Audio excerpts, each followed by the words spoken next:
There are moments in life where your heart pulls you back to someone you once loved deeply. The memories, the emotions, the longing, they don't just revisit your mind.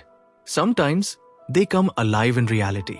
You get the chance, the message, the opportunity, and every part of you wants to go back. I had one of those moments, and what happened next shaped me more than anything else. This is the old school, where we talk about raw emotion, real strength, and the kind of growth that doesn't come easy, but lasts forever. There comes a moment in almost everyone's life where the past knocks again. Not through a memory, but through an actual chance to go back. To meet the person your heart still aches for. To feel them again, even if just for a few minutes. Maybe it's an occasion. Maybe a mutual friend is calling you out. Maybe they're back in your city, and your body aches with the urge to see them again. You'll feel your hands tremble. You'll feel your heart beat faster. You'll think, what if this is the last time? And it might be. But here's the truth. You don't always go just because you want to. When someone doesn't message you, doesn't check on you, doesn't show even the bare minimum effort, and yet you still feel like running to them, that's not love. That's your attachment to the idea of them. And you've got to wake up from that spell. What I did, I had her number, I had her location, I had the perfect chance. But I didn't go, not because I didn't care.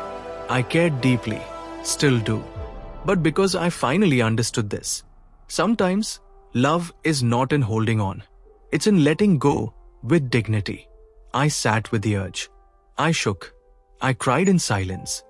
But I didn't message. I didn't call. I didn't go. Instead, I spoke to her through the universe. Not to get her back, but to let my emotions go somewhere safe. The lesson: you won't always feel strong when you make the right choice. Sometimes, doing the right thing feels like ripping your own heart out, quietly, painfully. But that pain, that's how a man or any strong person is built. Not by avoiding emotion, but by choosing self-respect even in the middle of heartbreak. If you're in this situation, here's what you do. Acknowledge the desire honestly. Don't pretend it's not there. Let it speak. Feel it fully. Ask yourself, will this bring peace or confusion? If it's confusion, don't go. Talk to them through the universe. Say everything you want to say without sending a single message. It's not about closure. It's about release. Write it down. Journal your pain like a warrior documenting the battlefield. That becomes your proof of growth. And remember this, real love returns on its own. Real people reach out on their own. You don't have to chase either. You might still miss them. You might still love them. But you're no longer chasing what doesn't chase you. And that shift, that's the beginning of true healing. That's the day you stop being the broken version of you and start becoming the one who never breaks again. You got this. Not because you don't feel, but because you feel and still choose yourself. If you've ever been in a moment like this, know that you're not weak for wanting to go back. You're human. You loved deeply. But you become powerful when you stand your ground even while your heart shakes. This is what we believe here at the old school. Not avoiding feelings, but growing through them. Quietly, silently, completely.